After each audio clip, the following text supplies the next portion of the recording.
Assalamualaikum warahmatullahi wabarakatuh. Alhamdulillah, wassalatu wassalamu ala rasulillah, la haula wa la quwwata illa billah, amma ba'du. Yang kami hormati Ibu Siti Hanifah selaku Kepala Sekolah SMP Harga Bakti, yang kami hormati Bapak Ibu Guru SMP Harga Bakti, serta nggak ada bapaknya lagi, serta Ibu Wali Murid SMP Harga Bakti yang dirahmati Allah Subhanahu wa Ta'ala. Pertama, marilah kita panjatkan rasa syukur kita kepada Allah Subhanahu wa Ta'ala, yang mana hingga pada pagi hari ini kita semuanya masih diberikan keberkahan dan kenikmatan berupa kesehatan, sehingga kita semuanya bisa berkumpul di majelis yang insya Allah penuh ilmu ini. Amin amin ya rabbal alamin. Allahumma shalli ala sayyidina Muhammad. Terima salawat dan salam semoga tetap kita junjungkan kepada baginda Nabi Muhammad sallallahu alaihi wasallam, yang mana beliau telah menuntut kita dari jalan kejayaan menuju jalan terang benderang, yakni adil Islam beriman salat iman.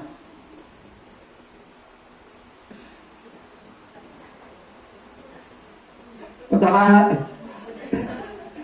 marilah ibu-ibu serta bapak ibu guru yang dirahmati Allah SWT, marilah acara pada pagi hari ini kita awali dengan ummul Quran. Semoga acara pada pagi hari ini bisa berjalan dengan lancar dan membawa manfaat bagi kita semuanya, terutama bermanfaat bagi anak-anak kita semuanya. Amin amin ya rabbal alamin. Ila hadiniya. Terima kasih Pak Ustaz atas kesempatannya yang diberikan. Bapak Ibu, hari ini kita yang materi yang pertama adalah tentang kebersihan diri. Jadi anak-anak di rumah tanpa bantuan orang tua tidak akan bisa mandiri ya. Jadi kita harus belajar untuk membantu menjaga kebersihan anak-anak.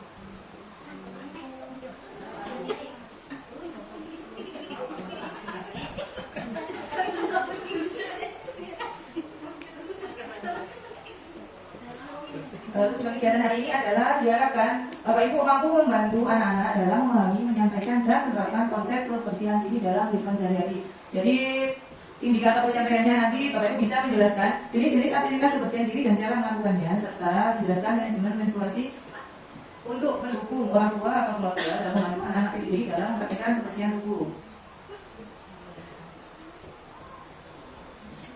Yang pertama adalah memahami bagaimana cara melakukan kegiatan kebersihan tubuh yang tepat. Menurut ibu-ibu itu yang pertama adalah dari mana anak-anak mendapatkan informasi tentang cara membersihkan tubuh? Dari orang tua yang pertama. Apa saja bagian tubuh yang perlu kita bersihkan kesehariannya?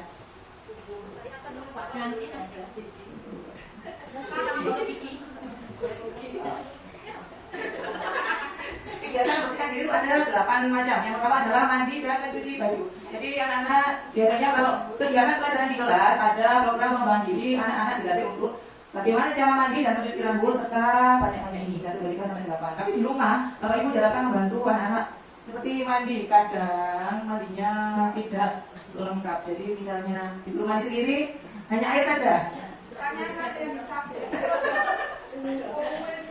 Diusahakan anak-anak diberikan contoh bagaimana cara mandi dan mencuci rambut. Kalau mandi satu hari berapa kali? Kalau mencuci rambut 2 kali sehari. Kapan gitu?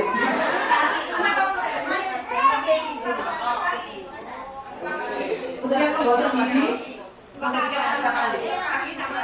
ini bukan kalinya loh ya, di rumah. Menggosok giginya 2 kali.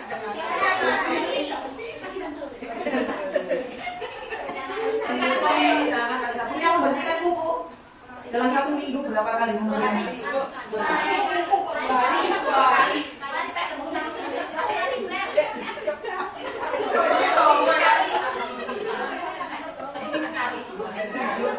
Ibu di rumah itu kira-kira menghitung nggak frekuensi anak dalam 1 hari? Buang air kecil sama buang air besar itu kira-kira diperhatikan nggak? Sama nggak frekuensinya? Sama. 1 hari itu buang air kecil berapa? Besoknya berapa? Nggak sama. Maka dapat kamu lagi kan?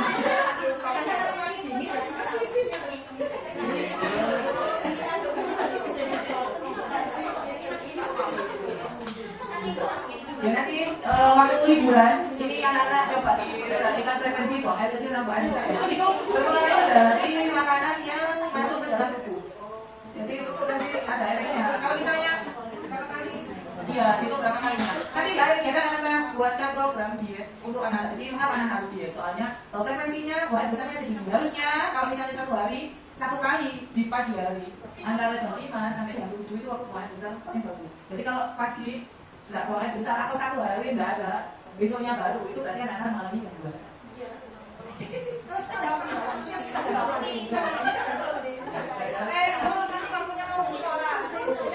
Kadang kan dibaca,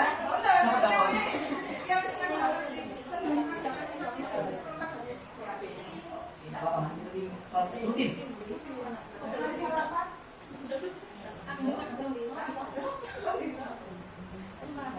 Untuk yang ini Bapak Ibu sudah tahu ya, peralatan-peralatannya sudah biasa. Untuk mandi, tempat yang tertutup dan aman. Misalkan anak-anak kalau sudah bisa mandiri, jadi mandi dan mencuci rambut sendiri. Untuk membersihkannya 2 kali.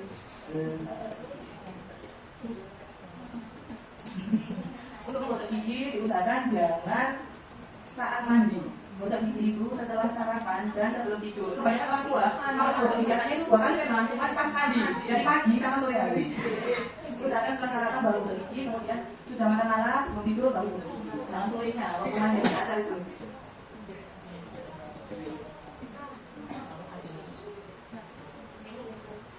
Mengapa mencuci tangan harus menggunakan air bersih yang mengalir dan sabun? Ini ada waktunya dan manfaatnya. Menjaga kebersihan kuku. Kuku harus selalu dijaga kebersihannya karena kuku yang kotor akan menjadi sarang kuman penyakit. Kalau anak-anak misalnya di sekolah bermain, terus di pasir, kadang-kadang bermain sendiri, itu kan ada kotorannya. Jadi harus selalu dibersihkan. Jangan sampai ada hitam-hitam. Kulune. Ini cara mencuci, cara buang air kecil. Jadi di tempat yang tertutup bagi perempuan dan laki-laki. Membilas atau menyiram tempat membuang air kecil. Ada beberapa anak di sini yang kalau buang air kecil itu di depan kelas. Bisa disebutkan namanya. Diusahakan kalau memang ada orang tuanya dibantu ke kamar mandi. Kalau tidak ada, Dilatih. selalu cuci tangan dengan sabun sebelum dan sesudah buang air kecil. Untuk buang air besar ini mungkin anak-anak masih belum bisa ya. Ini untuk merawat organ reproduksi laki-laki dan perempuan. Untuk anak-anak yang sudah ada 4 macam itu, pisang, semangka, kentang, dan pir itu bisa memicu perkembangan jamur dalam pencernaan anak-anak. Kalau untuk yang normal-normal tak salah. Ada juga yang mengandung alkohol, misalnya rambutan, duku, sawo, dan nangka. Itu mengganggu pencernaan dan anak-anak. Jadi apa saja yang boleh dimakan?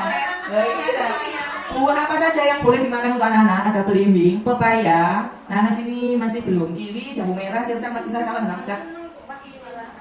Bukan enak-enak apa ya? Ini yang boleh diberikan anak itu. Sing enak-enak itu malah nggak boleh. Mengapa susu dan terigu jadi masalah besar? Susu dan terigu itu membuat masalah dalam pencernaan karena tidak bisa dicerna dengan baik. Jadi anak-anak kalau makan itu pencernaannya terganggu sehingga menambah tadi gangguan yang dialami sensori, motorik itu buat anak-anak. Kalau memang punya banyak, boleh beli aja nggak apa-apa. Anak-anaknya aja, usahakan itu turunnya terigu, terigu dan turunannya. Enak yang itu dari itunya, pengawetnya. Jadi nggak apa-apa.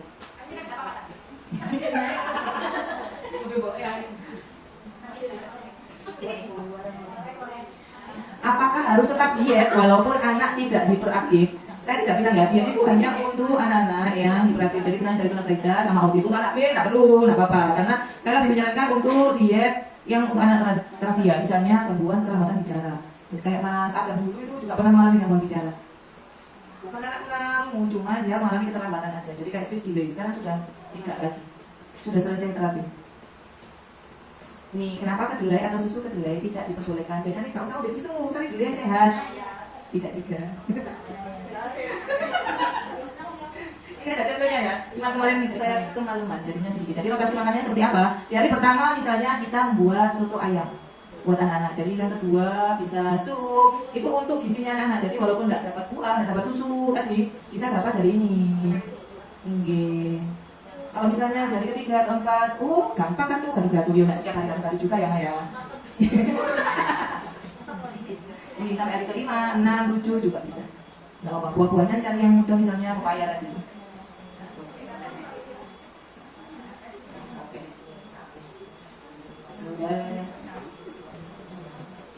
Oke. Sudah selesai ya sharing tentang diemnya.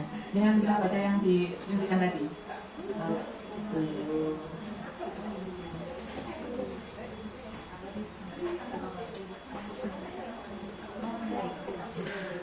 Sudah materi di sesi 1. Nanti kita akan lanjut lagi sesi yang kedua. Sebelum itu kita akan bagian aja dulu aja. Posisi pembilasannya. Ya.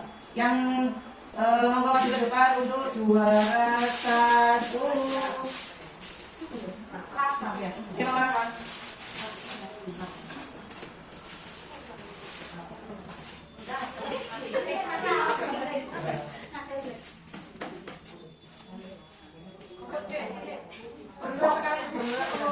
Yang kedua namanya Mas Kevin. Yang ketiga namanya Mbak Aira. Betul. 1, 2, 3. Lagi 1, 2. Oke. Mas jangan lupa ya mengikuti kegiatan yang diadakan di sekolah. Mari kita sudah bilang ya, itu hasilnya diambil dari 60% komen dan like Bapak Ibu yang terima di Facebook sama Instagram, dan yang 40% dari dia. Sampai mari gawe ulang sebano.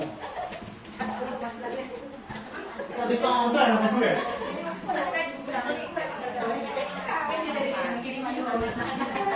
Dari hasil like sama like yang di Instagram sama Facebook itu perolehannya yang pertama itu juaranya.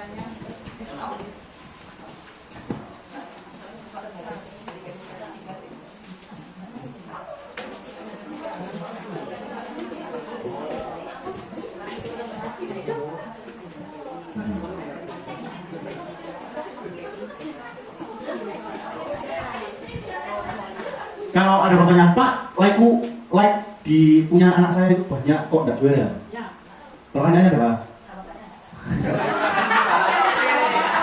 ini ya?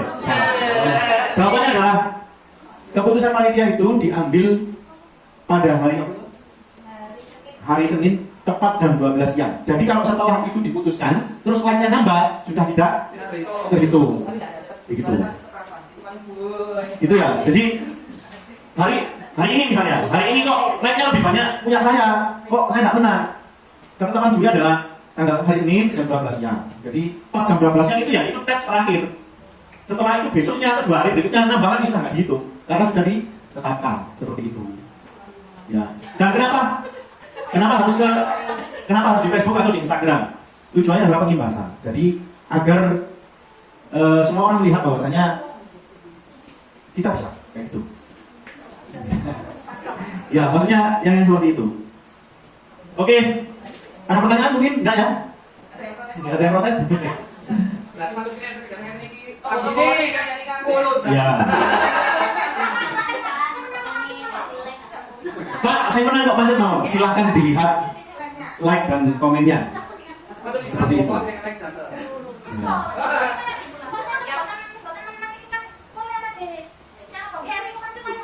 Yang tahu kemarin siapa yang juara?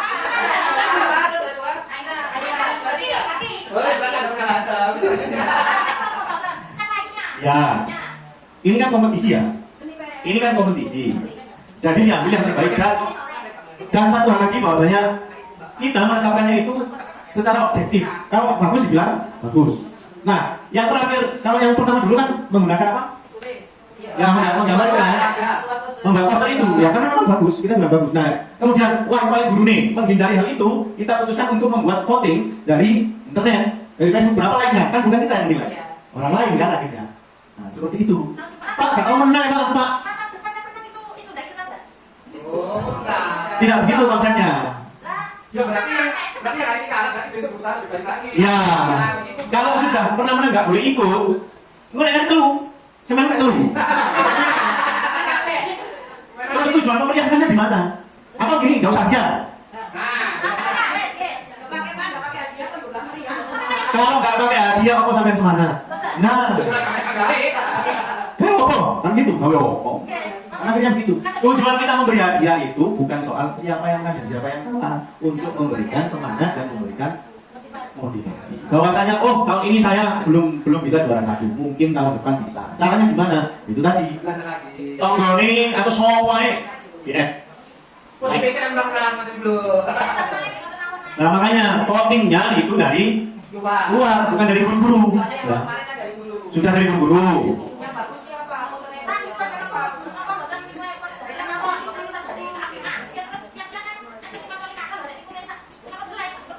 Ya enggak. Gini loh, Bapak Ibu, gini ya. Sebenarnya makanya di situ ada 60% penilaian menurut like dan komen, 40% dari guru-guru. Kenapa? Kenapa begitu? Kalau lihat dari jumlah like, ini saya bocorkan ya. Ini saya bocorkan.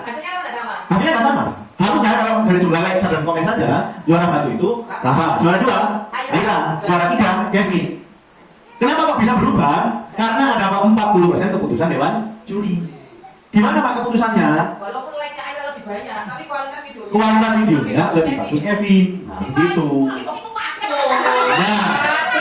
Nah, itu kan salah satu cara untuk mendapatkan like dan komen. Mungkin yang lain tidak. Mungkin yang lain tidak, makanya tidak bisa mendapatkan yang sama. Soalnya begini, mungkin ada list pokoknya gawe. Contohnya makanya ada, itu buat videonya banyak. Nah, tapi like-nya tidak banyak Mas. Jadi kita nggak bisa walaupun itu.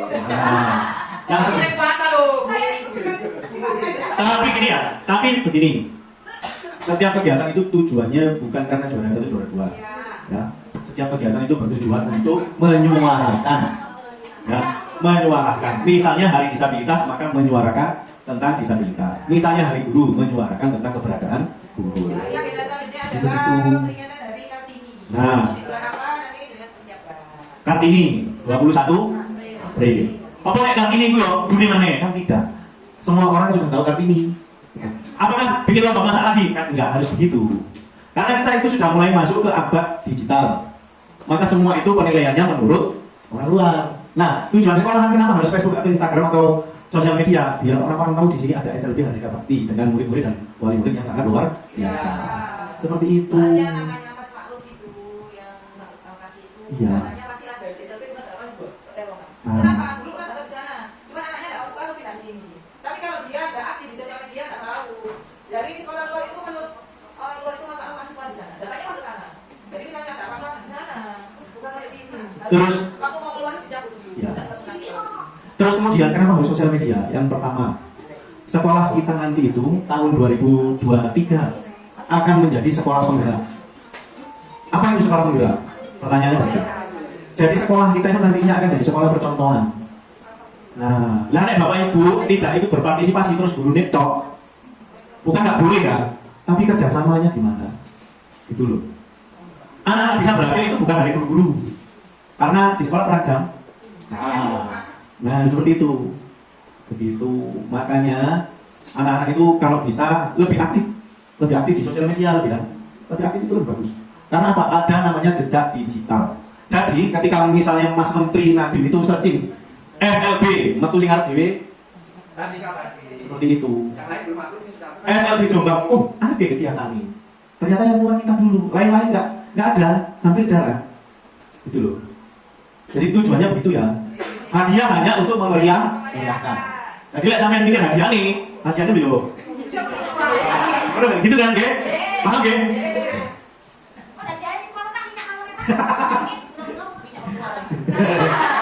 Masnya begitu, intinya jangan dipikir hadiahnya, tapi berpartisipasi.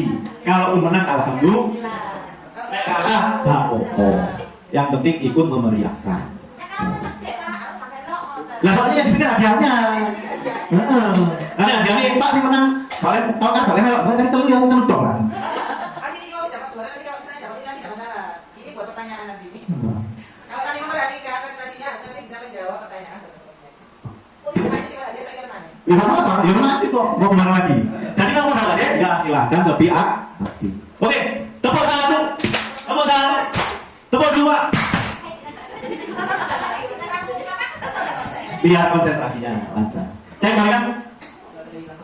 Ini hilang.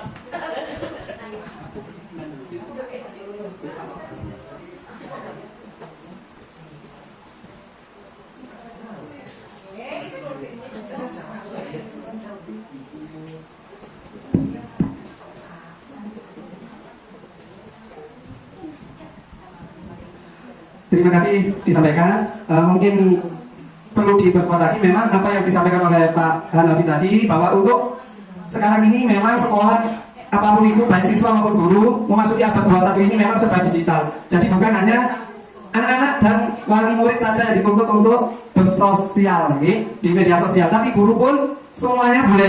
Maka juga kalau ada kegiatan guru atau tugas guru juga harus upload di YouTube, ya boleh ya.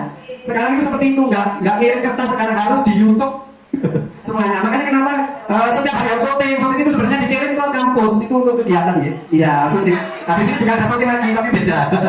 Ya, bukan ini.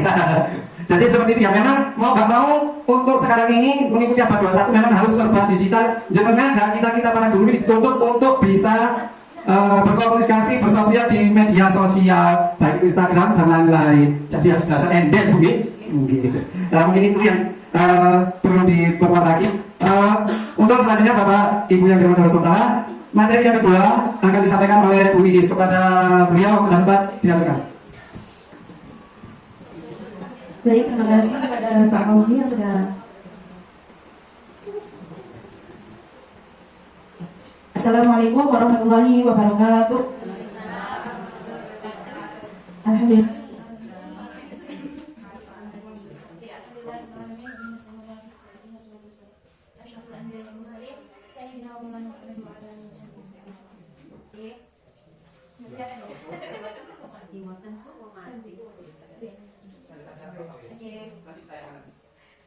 Untuk mempersingkat waktu, jadi saya di sini selaku materi kedua akan berasal tentang psikologi anak berkebutuhan khusus. Nah, di sini ada mitos, ada 3 mitos. Yang pertama, perilaku abnormal sangat aneh dan berbeda dengan orang normal. Itu mitosnya yang pertama. Yang kedua, gangguan yang terjadi adalah akibat dari adanya kekurangan dalam diri yang tidak teratasi. Yang ketiga, gangguan mental dipengaruhi sihir atau mimpi. Nah, untuk ibu, dari ketiga mitos itu ada benarnya atau ada tidaknya? Ada benar. Ada benarnya yang mana? Yang pertama, perilaku abnormal sangat aneh dan berbeda dengan orang normal. Terus, ada lagi? Yang kedua, gangguan yang terjadi adalah akibat dari adanya kekurangan dalam diri yang tidak teratasi. Fakta atau hanya opini? Fakta. Terus yang ketiga, gangguan mental dipengaruhi sihir atau mimpi? Gangguan mental dipengaruhi sihir atau mimpi itu merupakan fakta atau opini? Batin bertoleransi baik terhadap stres. Maksudnya di sini adalah ciri-ciri anak yang opini saja. Oke. Itu ya. Nah, di sini yang pertama, penderita gangguan sulit dibedakan dengan orang normal. Dia lagi. Jadi setiap anak yang normal dan tidak normal atau ABK itu pasti ada perbedaannya. Entah dari fisik atau dari cara dia perilakunya, itu pasti ada yang berbeda. Terus yang kedua, setiap orang punya potensi dan kesempatan sama untuk terganggu dan bertindak normal. Jadi tidak hanya anak yang sudah yang terlahir tidak normal, tetapi ada anak normal bisa menjadi anak yang tidak normal. Itu bisa. Ya. Terus yang ketiga, masyarakat kurang mengetahui pengetahuan ilmiah, yaitu tadi tentang tentang kita dipengaruhi sihir atau magic. Itu bisa apa enggak? Sekarang saya mau tanya, ibu-ibu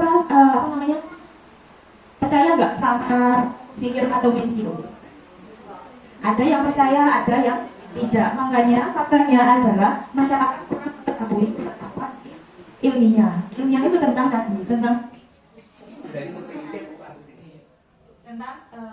sihir atau magic.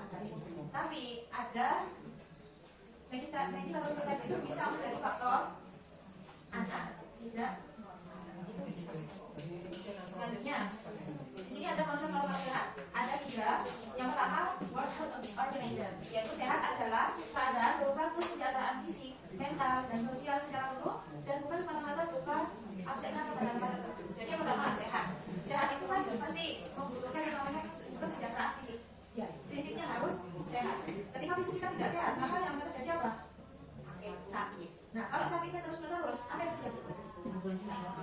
bisa menimbulkan gejala stres.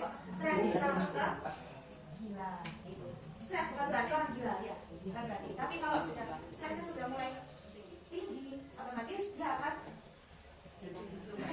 maka dia akan dikatakan menjadi orang gila karena sudah tidak sesuai dengan namanya ciri-ciri orang normal. Terus yang kedua, di sini ada psikiater. Kesehatan mental meliputi kemampuan menahan diri, menunjukkan kecerdasan, berlaku dengan mendengar perasaan orang lain dan sikap hidup yang bahagia. Psikiater ini tentang apa Ibu? Ada yang tahu nggak? Psikiater. Psikiater itu biasanya menangani apa? Perkembangan otak atau bisa dikatakan mental. Jadi kesehatan mental itu perlu apa enggak? Perlu karena mental itu sangat berpengaruh terhadap apa? Terhadap sikap anak. Jadi kalau mentalnya sehat, otomatis sikapnya juga akan baik. Tapi kalau mentalnya tidak sehat atau terganggu, maka otomatis sikap yang dia tunjukkan adalah tidak sesuai dengan anak yang normal gitu. Terus yang ketiga, psikolog. Bedanya psikolog sama psikiater apa Ibu?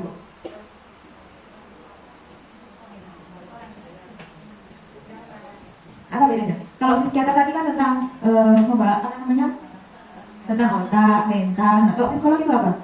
Membahas semuanya. Jadi tidak hanya mental, tapi membahas semua tentang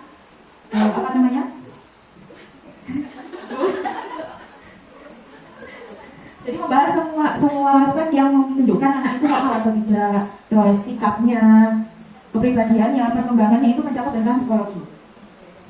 Selanjutnya, nah di sini ada ciri-ciri normal atau ciri perilaku anak yang normal. Kelihatan Ibu kecil ya?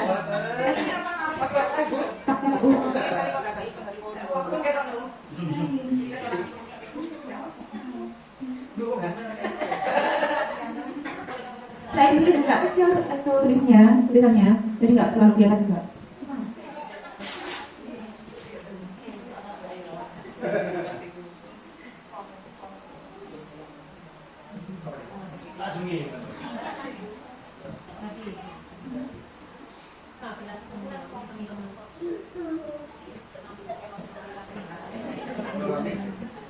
Oke, yang pertama di sini ada ciri-ciri anak yang normal. Yang pertama adalah penerimaan diri, jadi diri yang positif, penilaian yang realistis terhadap kelebihan dan kekurangan. Jadi anak yang normal itu pasti ada namanya menerima dirinya sendiri. Terus jadi diri yang positif.